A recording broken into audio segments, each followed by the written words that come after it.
the Women Today show with Christine Amira. This is a show that seeks to inspire, encourage, and motivate young women through candid conversations about everyday life. Before I start, I just want to say a special thank you to Movenpick Hotel for offering us this space today and being able to support women empowerment.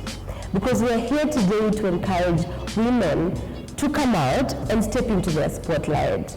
We're here to encourage women to bring out their unique voice. And of course, we are here to encourage everybody else to reach their fullest potential.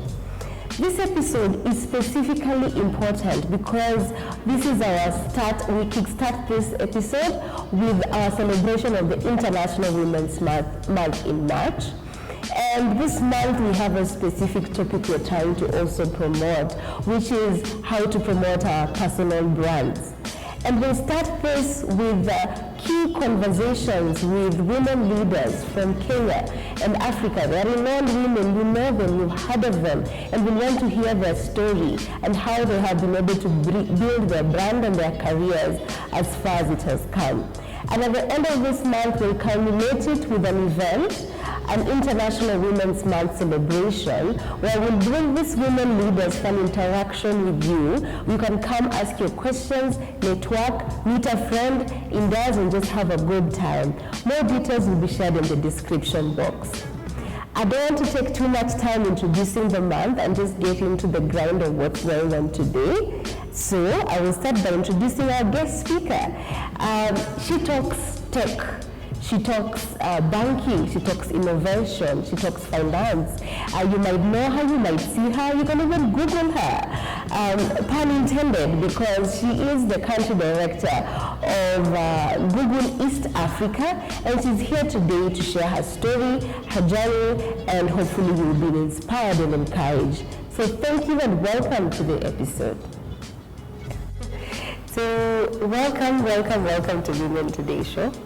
I had said it before, but I'll say it again. It's a space where we just want to have a positive energy moving forward, yeah, to encourage women and also men. The men who also watch the show, so we try to encourage them as well. And they look up to all the women also who are women leaders up there. So it's good that you have found time to come today. First thing I just want to ask you is, how have you kept yourself looking so young? I looked at your profile, and all these years of experience, and I've seen you today. I'm like, who is this lady? How have you kept yourself looking young? One second. Oh, goodness.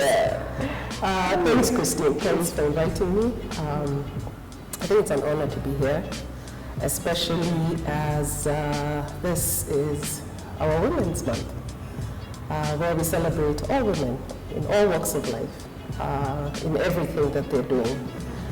Because everything that women do contributes to a better world. So how do we keep it? Yeah, no, that one, I think you'd have to ask my parents. There's nothing in particular. It's the genes. There's nothing in particular that I actively do. Okay. But you have assumed a lot. No, really? Yes. Okay. You have assumed my age. I have assumed your age. That's the problem. Because I guess that also comes with how you carry yourself. You see, you look like a young, maybe also because you work with many young people. I don't know, you come out like a very young lady. You take so much. So I don't know, today we're trying to talk about, I think, personal branding. And I guess branding looks like a very superficial term, because it's like you're trying to brand, you're trying to look a certain way, but I'm trying to encourage people to just be their real selves, but then come out in terms of bringing out their masterpiece, like to master the art of what they do and bring that out more, yeah, an authentic self. So I don't know what you might want to say about how you understand personal branding today and how it has maybe worked for your career. Yeah, we'll start there. Wow. Personal branding, I don't think has anything to do with how you look, or what you wear, or what you drive. A personal brand, a person's brand is driven by the culmination of their experiences. So over time, if you take your experiences, your skills, if you take your values and put them together, they create a person who's consistent. And that person is very difficult to change. Yeah? I think Maya Angelou said it best when she said, when somebody shows you who they are, believe them. She was actually talking about a person's personal brand. Right? Yeah. So all these things come together to create the consistent you. That you can today be in a black tie evening gown, tomorrow can be in shorts and a t-shirt, going for a jog. You could be in gumboots and be a farmer or whatever, but the person, the internal person, who you are, rarely changes. So it's important to then work and very early determine and pick out for yourself who do you want to be. When you step out into society, when you step out of your door into the world, who do you want the world to see, right? Yeah.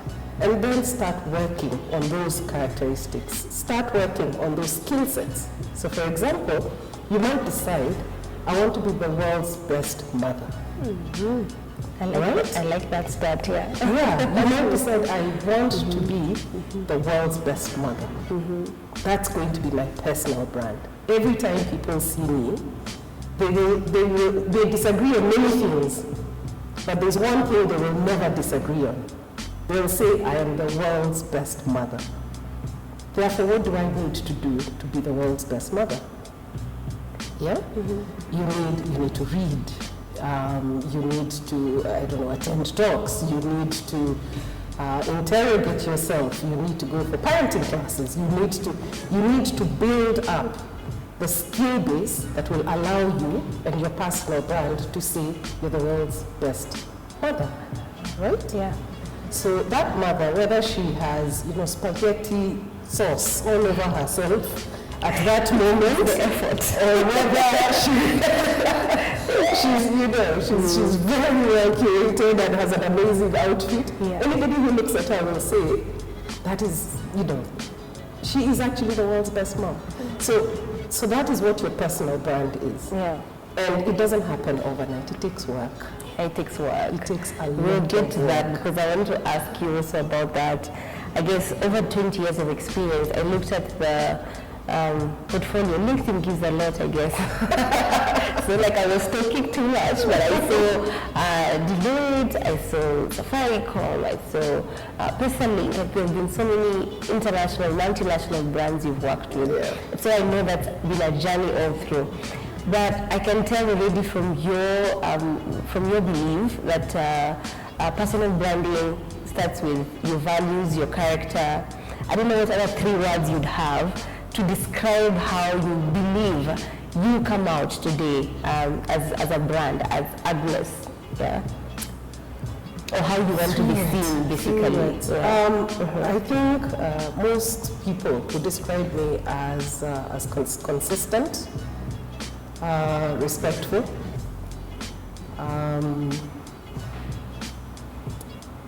I have integrity. I think that has been the cornerstone of my whole life. From when I was a child, integrity was drilled into us, especially my father. And then I know you asked for 3, but I'm also content-led. I try very hard to know more than I need to know about what I need to do. Okay. So is that what led you into a journey of tech? Because I'm curious, how did you just decide that you want to be a woman in tech, in business, in finance? Because I've seen those are the key talks or areas you try to focus on. So there's a word we use these days a lot. It's called intentionality. Yeah. Some of my career has been intentional. Yeah. Some of it has not. Some things have been life happening. Some things have just, how things happen on you, and then you have to make a decision. Am I going to jump or sit where I am? my entry into tech was one of those. I had worked for Deloitte Consulting for just short of 14 years. I needed to make a change. I knew I had to make a change. So I actually resigned my job without knowing where I'm going. Wow. And at that time I had a tiny baby. She was very young at that time. She was maybe 2 years old. Oh. Yeah, not a good time to be making a leap of faith. Yeah.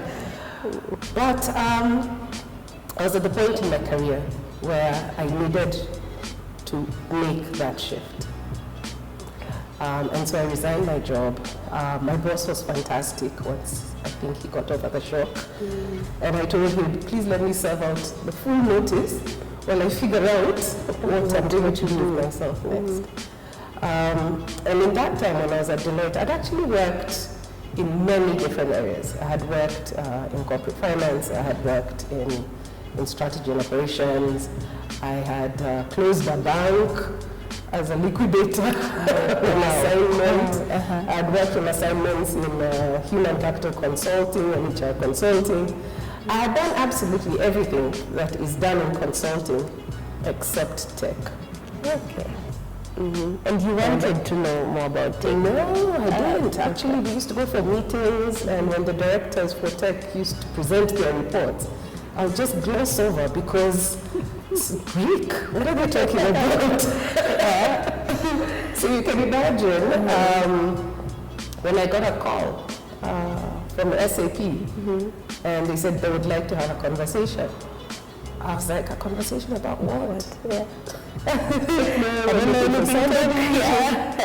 was like, no. You've called the wrong person. I know nothing about tech. And they said, you know what? And this comes back to the personal brand. Yeah, yes. Yes. They said they will teach you the tech. What we are hiring are your skills and values. Wow. And your network and reputation in the market. So that's how I ended up in tech. Okay. Happenstance. And there's no and I was so scared. I was like, what am I doing? This is even worse than quitting my job with a baby in the house. Now I'm going into a space where I'll definitely fail. I mean, tech of all things. But it's been a fantastic journey since. I'm so glad I jumped because I got to love tech. I got to love the people who work in tech. I have so much respect for engineers and all the, there's so many different careers in tech. Yeah. And all these people who build all these amazing things that make our lives so much easier. Yeah. I think I decided I won't focus on how they're built because I still gloss over that one. But the outcomes, the degree to learn, the outcomes they create. And technology provides amazing outcomes and has changed the world we live in quite significantly. And so that's why I'm so in love with tech. And I've stuck with it for so many years after that. Okay. So what you're saying is your brand, despite the change or the shift in terms of the career, so at first it was more financial, delayed, then now you went into the tech, like Google now, you're now at Google. So over time, seasons will change, but your brand personality will not change because it's what is inside you. Is that what you're saying? Yes. Like your values and your skills are what defines not how you dress, how you appear. It's like, because I believe your interests change over time also. Yeah, it's what you nurture. It's what you nurture. One of the things I love doing is I farm. I like farming. I like planting things and selling them. So your brand is like a plant, right? Yeah. You plant it and you have to take care of it and you have to grow it and you have to. And as the years go by, and as you grow, you then become an authority on certain things. You're recognized out there for certain things. You're not only recognized, but you're also respected for your value system, but also for the content you have. Yeah. So as you grow in your career, as the years go on, and as you put manure and water your brand, it then grows into this amazing thing where you're then recognized as either an authority or you're respected as an authority, and your value system is self-evident to everybody around it. So there are a lot of organizations, for example, I've worked in, where I've walked in the door, just like SAP, without knowing anything about the products I'm about to get into, right? Yeah. But there are certain consistent things that the organizations have been looking for. Okay. Yeah. Interesting.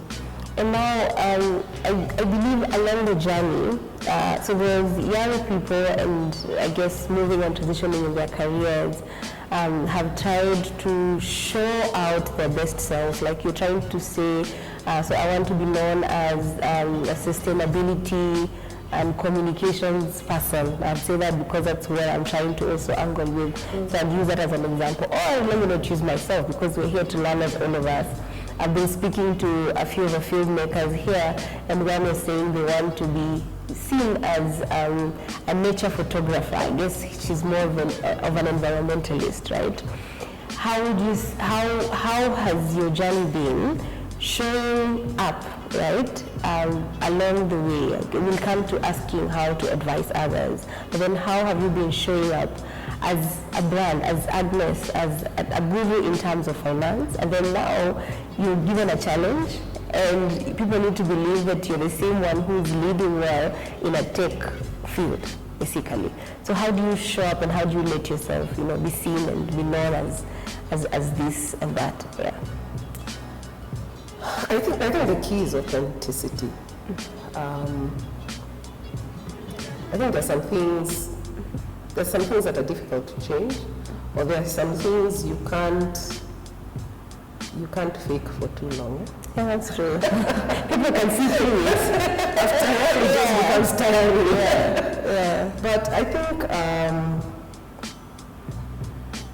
I guess there's some different platforms. For example, LinkedIn is like the most professional platform where young people can talk about what they are doing, and what they want to be or where they want to go. It's easy to put there and say, okay, you talk about tech, finance and things like that.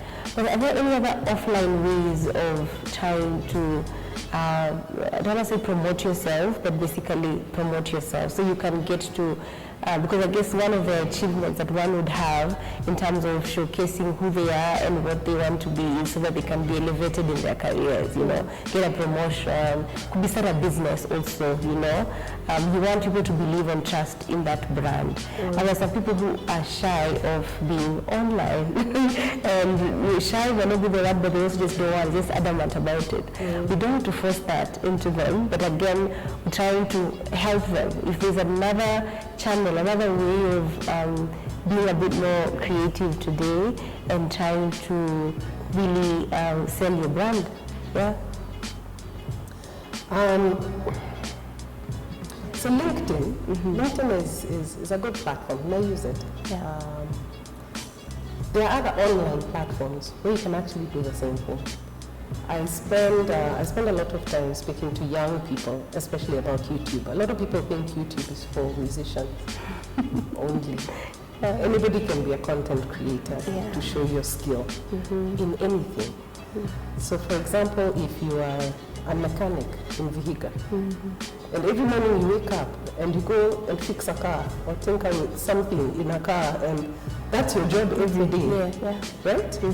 There's nothing as easy as turning on your phone, and recording and saying, today we are working on carburetors, do this and this. This particular one has this problem. This is what we're going to do with it today. And when you fix it, and by the time you finish, you switch off, you upload. That's content. Does that make? Yeah, it does. Over time, people will know that mechanic. You can trust them with this. They know what they're doing, right? Yeah. So slowly by slowly, his brand or her brand gets built up as the mechanic to go to in Vihiga. Not even where he works, him.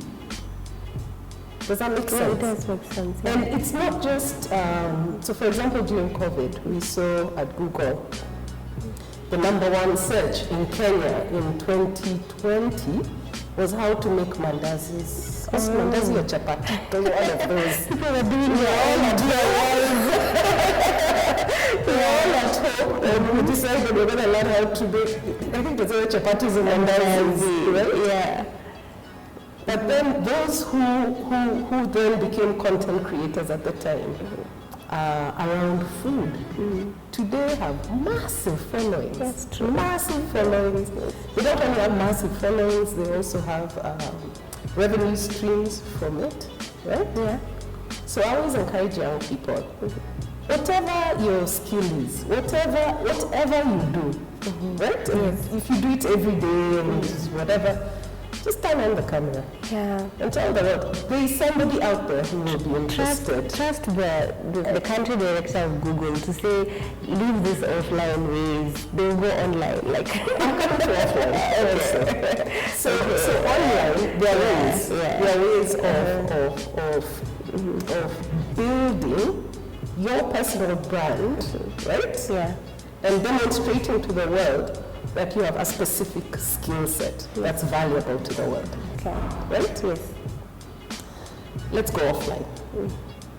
I tell young people, especially as they start aspiring to become managers and then from there into leadership, etc.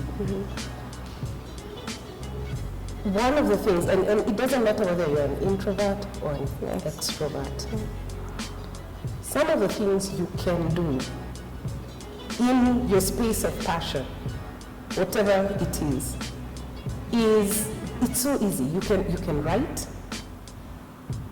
on a weekly basis, right? Yeah. And again, post it on LinkedIn or speak with an editor. The newspapers are always looking for content. Yeah, that's true. You can even do a monthly column on something, insurance, if that's what your passion is, right? Yes.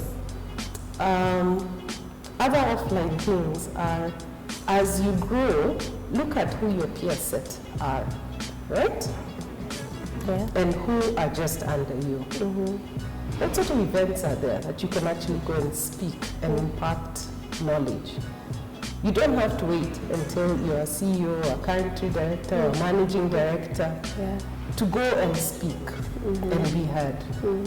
The second thing is there are always industry groups. So, for example, if you're in marketing, there's a marketing society of Kenya. There's the public relations practitioners have their own industry group. Every industry, every type of career has an industry group. Participating in those industry groups makes you get known not only as a practitioner, so that when people are looking for people, they know where to find you. But also, as you grow in your career, they watch you grow. Right? That's true. Participate in those events, go for talks, go for lectures, start speaking, right? Start lecturing.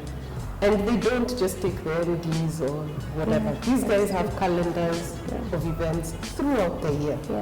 Don't wait for the gala one at the end. That one they'll be looking for the CEOs. But throughout the calendar, pick a couple of topics and go and speak on them. Right? Sure. Start being seen as an authority in your space. Okay.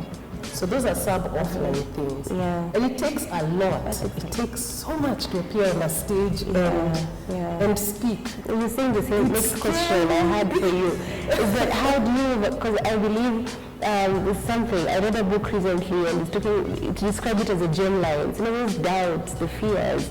It's like you have something in your ear and it's telling you can't do it. What are you thinking? What are you believing in yourself to do? Like you might be, who told you you're the best to speak about these things? How do you overcome these things? How have you, let's just start with yourself. Like, in terms of believing in yourself, it takes a lot to believe in yourself. How have you been able to overcome the man inside your ears or the woman inside your ears trying to tell you that you cannot? There's no other way that work through it. There's no other way. There are still stages on this earth that scare me. Right? But sometimes you're like, oh my goodness, so who's in the audience today? Who am I addressing? Who are we hosting? Right? Yeah. But the more you do it, the better you become at it. Yeah, right? That's true. Yeah.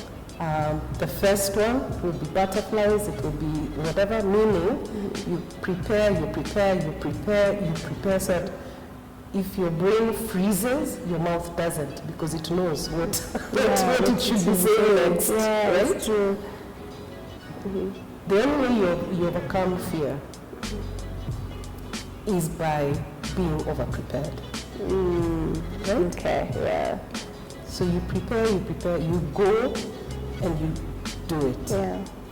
You just do it. And yes, by the way, do it the first time. Yeah. Do it the second time. I guarantee you the third time, you won't have the butterflies. Yeah. And the fourth time, and the fifth time. And you have to start. Yeah. Okay. Stages will always be scary places. Right? Yeah. But you have to start. Over time, they stop being scary. Yeah. Okay. Your skills, your ideas are never really for you. Most of the time it is for other people. What you impact in Google or at Google is going to inspire or help as many East Africans as possible. What does that mean to you? When is it in terms of you can almost, I never call it a burden, but it's a burden where, you have to do it right, perfect as a CEO. You're there, at the top, and whatever decision is made would impact many. What does that mean to you? How do you carry all this? Wow. So I think it brings me back to my purpose. My purpose centers me and everything I do. I have a very, very simple purpose. My purpose in life is to be happy and live a fulfilled life. Full stop. That's it. I told you, I asked you when you came in, what's your secret for being young? I see. To be happy. You just want to be happy. I seek happiness and fulfillment in life. Yeah. The only way I can be fulfilled in life is if everybody else around me is happy and fulfilled. Yes. Right? And so the decisions I make in life help all have that as the true love. Okay. Right? Okay. Yes. So when I go to work in the morning and I'm speaking to a member of staff or I need to make a decision around something, I ask myself, will this increase the happiness and fulfillment of this person? And fulfillment can be of a person, of an organization, of a shareholder, or, right? Yeah. By ensuring everybody around me, including the organization, are happy and fulfilled, then I get happy and fulfilled. Yeah, that's right? True. Yeah. And you will make bad decisions. You will actually make bad decisions. Yeah. The secret is to allow yourself to make them. Because you don't make a bad decision until you until it starts raining. But to acknowledge that, you know what, I've actually made a bad decision. Okay. And be able to go out and ensure that your bad decision does not causes as little damage as possible. I think is the secret there. Remember earlier we talked about integrity. Yeah. Yes. To be able to fail very, very, very quickly. Put up your hand and say, okay, no, I messed up there. And tell everybody who needs to know, okay, I really messed up. This is how I'm going to fix it. And if you need help, ask for it. Okay. But you will make decisions. You will make so many bad decisions. But the question is, how do you get out of it as quickly as possible? And how do you ensure as little harm has been done as possible? Okay. Yeah. So that's like your how do we call it? I don't say a motto, but it's like you're healing. There's no perfection. There's no perfection. And I think if you seek perfection in anything, you'll be forever stressed. Yeah, I think so too. Yeah. And I always feel it most for the leaders, because I feel like they carry, somehow I've been believing that they carry the burden. Their brand is almost like a burden. It's a responsibility. It's a responsibility that you've been given. Right? Yeah. But when they gave you that responsibility, they also knew that you could they could trust you with it. Right? Yeah. So those are not making bad decisions every day, which is something else. But trust me, once in a while, just like in life, you make a bad decision. The question is, how fast do you recover from it and move on? Learn, most importantly, because we learn from our mistakes and move on. So if I could just ask you one personal question. When did you decide that, you know what, I just don't want to be Agnes Gathaiya, just the usual one, go to work, come home. I don't want to just be known, I lived, I learned, and that's it. When did you decide that, you know what, now I want to make a lead out of myself. Now I want to be bigger than myself. When did you get to that point, a turning point, where you decided I need to build my brand and I want to make sure that I guess I'm successful? Earlier we talked about intentionality and how sometimes it's there and sometimes it isn't. I've had what I call a squiggly career. It's been here, there, so my big chunk, my foundation, where I learned a lot of the things I know today. Around especially how to think, was, I guess, Deloitte, 14 years. So that's consulting. Then I went into software applications. Then I was in telco, I was in payments, and now I'm at Google, where we do everything. Where we have very many platforms that do very, very many different things. Completely different industries, right? Some of those have been very intentional. Some of them have been happenstance, like the example I told you around SAP. But there was a day, I mentioned my daughter. Right? So I'd really been enjoying my career at Deloitte. 14 years, close to 14 years is 14 years is a long time. And I was very comfortable. I was really enjoying my career. I think things were going well. I had joined it as my first real job. There wasn't an internship or whatever. When I was very young, I had good workmates. We were good, right? And one day, I think I was changing her diaper or something. She was very tiny, and she was crying. And I looked at her, and it occurred to me, oh my goodness, this person relies on me for everything. Like seriously, like she can do nothing for herself for very, very many years to come. And imagine, that was my aha moment. I was like, oh my goodness, and I'm a single mom, so it's just the two of us. And at that point, I said, okay, I need to get out of this comfort zone, because I could have still been there even now, by the way. I was actually very happy and content. And I said, I need to get out of this comfort zone. I need to be able to grow. And I need to be able to drive, to be able to provide her the best life I could possibly provide her. And so I started moving. Actually, I immediately after that applied to do my MBA. Wow. Which I had been postponing for all those 14 years. So I got it done. Soon after I graduated, that's when I handed in my resignation. I was like, it's time to move. But I think it's... But even that time, if you ask me, where are you moving to? or what is causing you, I knew the why. Yeah. I knew what I needed to do. But even then, I could never have guessed that that decision and that drive and that shift in gears would land me here, where I am now.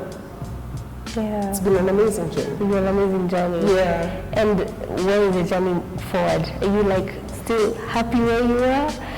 Still more to aspire to? So what does the future hold? Yeah. I mentioned that I farm. Yeah. That's interesting. I enjoy that. What do you farm? Things. I grow potatoes. Wow. I grow basil. Okay. I grow things. I mean, everything I grow is for a company, so it belongs to somebody else. So I farm it and they buy it. Okay. Right? So I never put anything in the ground until somebody has confirmed they're buying it. That's smart. And I enjoy it. I grew up on a farm. Okay. I grew up on a farm. I was used to waking up 4 a.m. to weigh milk and do stuff like that before I go to school. Yeah. And I want to get back to that. Okay. So what does the future hold? Sorry. I think in the next few years I'll be done with the corporate rat race. Okay. And I'll head out To calm down and just unwind in your farm, in your house. Okay. I don't think it will be unwinding because if you ask most farmers, it's very stressful farming. It's like going back to your roots. Basically, It's going back to my roots. Yeah. What I want to do is just take all the different skills. Yeah, which started when we were young. I guess waking up at 4 a.m. over time. Yeah, and managing work, the business, and then going to school. Something you're learning for you. Yeah. But I want to take all the skills I have learned all these years, whether it's marketing, whether it's leadership, whether it's managing people, resources, whatever, and see if I can put them into farming at a scale where it can be successful. I know a lot of farmers. Farming is very, very difficult. Very, actually, if you speak to any farmers right now, especially rain-fed farmers, they will tell you right now is quite a disastrous climate change, even those who are not rain-fed, with this dry weather, the aquifers for the boreholes, the water levels are decreasing every day. So we have boreholes that have gone dry. So this is the season we're in right now. But even when there's rain, farming is challenging. So I want to try and figure out, can you farm successfully and profitably, right? Using all the different skills that I have I've picked up in the last 24 years. You know what I've learned about you the most today, I guess, is you like a challenge. Yes. Oh, geez, and I need to stop taking challenges. It's inspiring. Like, you're inspiring me today. Like, ideally, it's from after, I guess, 14 years one place, it's like you decided, after that you've just been taking a challenge. You went to a new industry. I guess after 14 years of working in one company, I guess you'd expect somebody to jump to the second company that does the same thing. Yours was there's no non-compete, there's nothing. You're not going to the same kind of companies where different, very different field. And that's my advice for most people. Jump. Just jump. There's nothing to lose there. It's good to hear a thinker like that. I did a different color test, personality test the other day, and I discovered I'm also like that person who's just always trying to be vibrant and colorful, and I work with colleagues who are very, there has to be a structure. Before you move and jump from one place to another, they want to have a defined structure and everything, but I am scared I could be like you someday. live and live. Anyway, so as we wind up, because I guess this is getting interesting now and I want to continue, but there's time to consider.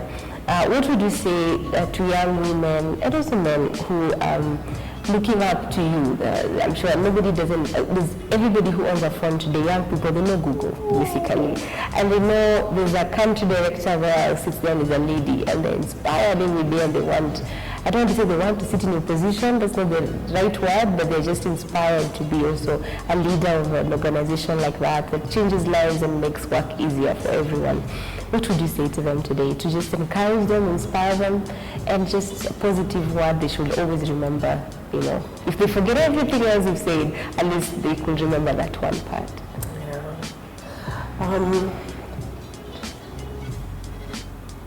I think for young women, one of the things they must always internalize and hold dear is actually a full program we run at Google called I Am Remarkable. Okay, I'm remarkable. Yeah. Okay. That's a nice affirmation. Yes. You must always remember that you're remarkable. Right? And what is I am remarkable? I am remarkable is knowing that you work hard. Yeah? Trusting that you know your stuff and you've got good skills. Yeah? Understanding that you have a value system that is aligned to what the world needs. Right? Being able to tell your story. Being able to stand up and say, you know what? I am the best accountant in the company. Why? Because my accounts are always flawless. I am the best tailor in Westlands. Why? Because my hems are straight, my stitching is flawless, I use the best quality thread, my customers are always happy, I get it right the first time, we're not altering the new dress 5 times. Being able to claim and tell your story, that's an amazing skill. Yeah. So start, do good work. Do good work. Put in the effort. Imagine there is no free ride. There's no free There is ride. none. That's the There is truth. none. There is none. Yeah. To grow sustainably, there is no free ride and quick money. It's easy come, easy go. So spend time, develop your trade, build out your content, work hard, right? And be able to tell your story to everybody who has ears. I think one of the things we do as women is we equate telling our story and talking about our achievements as bragging. It's not. It's not. Okay. It's what it is. It's truth. Right? Yeah. So be able to speak it comfortably. There's nobody sitting in a corner watching who's about to reward you for all the good things you're doing. There's nobody. No one. And it's very sad. It's true. But there is nobody. If you're working and you're saying my work is self-evident. No. You have to go and claim what You have to claim and tell your story. Okay. Yeah. Okay. So once you have those things down packed, yeah, keep driving and believing in yourself. Because I think we are all remarkable. We are all remarkable in whatever pocket of life we are in. That's true. Yeah. That's true. Ma'am, thank you so much. Thank you so much, Agnes. Thank you so much for taking the time.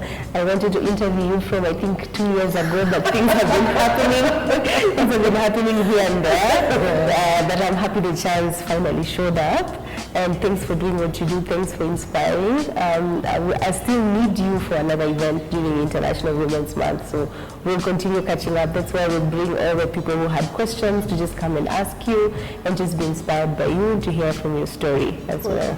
So thank you so much. I'm humbled that you took the time. Thanks for having me. Yeah. This was fun. Thank you all for watching. Thank you all for staying tuned till the end. We hope that you've been inspired, you've been encouraged. We hope that you are here to try to reach your full potential. And we look forward to interacting with you soon. Madam Agnes Gathaiya will be here with us for the International Women's Month celebration on 31st of March 2023. And so I look forward to seeing you there. You're welcome to come and interact with her as well. And probably if you found her as a viable coach and mentor for you, it's your time to meet her, and let's see. We're here to always encourage you to reach your fullest potential. So thank you. Hope you stay tuned again next time for the next episode. Remember to subscribe. You can press the notification bell so that every time we post, you will have a notification that we have posted. So thank you again. And until next time, bye-bye. Asante sana.